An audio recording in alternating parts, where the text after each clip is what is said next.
Ang AIM Global, kaya siya, pag sinabi kasi networking or katulad ng AIM Global, naano siya as pyramid dahil sa structure. Kasi bakit? Kung i-analyze mo sa binary na income ng AIM Global, ikaw to, nag-recruit ka ng dalawa. Okay? Yung dalawa mo, nag-recruit din ng tigda dalawa. Kaya siya natawag na pyramiding. Bakit? Ang structure niya is pyramid. Pero kung i-analyze mo, lahat naman ng organization is pyramiding. Bakit? Sabihin mo na lang, imagine mo na lang to sa Armed Forces of the Philippines. This is the general, this is the colonel, this is the major. In short, pyramid din siya. School, principal, teacher, students.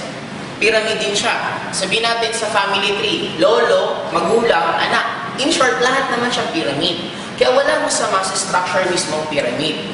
Ang nangyayari lang na masasabi mo pyramiding ang isang networking company, the moment nag-join ka, at yung pera mo binalik is hindi value for money, yun ang nangyayaring pyramiding. In short, parang nagbayad ka ng pera, para lang dahil sa pwede kang kumita sa mga re-recruitin mo, yun ang tinatawag na pyramiding. Pero the moment nag-join ka sa isang networking company, kung magkano yung binayad mo, halos binalik din yung halaga, automatic hindi na yun pyramiding. And ang AIM Global mismo, talagang lumagpas na kami sa pwede mong masabing pyramiding. Bakit? Approve mismo kami ng DSAP.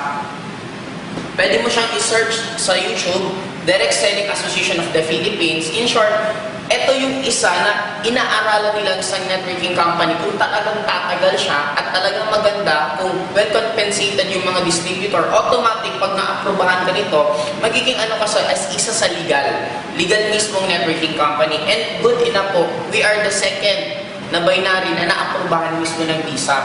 Ang tagal, ilang buwan, pinag-aralan ng DSAP kung talagang ma-aprobahan, and automatic na-aprobahan na rin tayo. And maliban doon, ang presidente mismo ng AIM Global last year, nabigyan siya ng 2010, top 10 entrepreneur of the year. Kumbaga, nabigyan siya ng award ng Entrepreneur Magazine, isa sa pinakamagaling na entrepreneur for the 2010. Kaya ganun kaganda ang AIM Global mismo.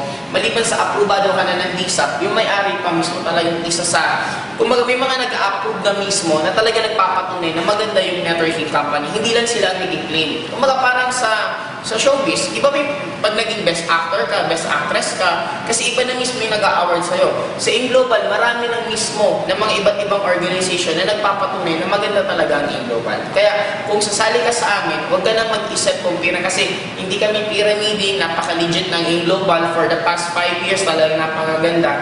And actually, isa pa sa top 20,000 top taxpayer corporation ang AIM Global. Napakaligal natin lahat, kaya wala ka na dapat ipag-alala kung hindi, trabahuin mo na lang.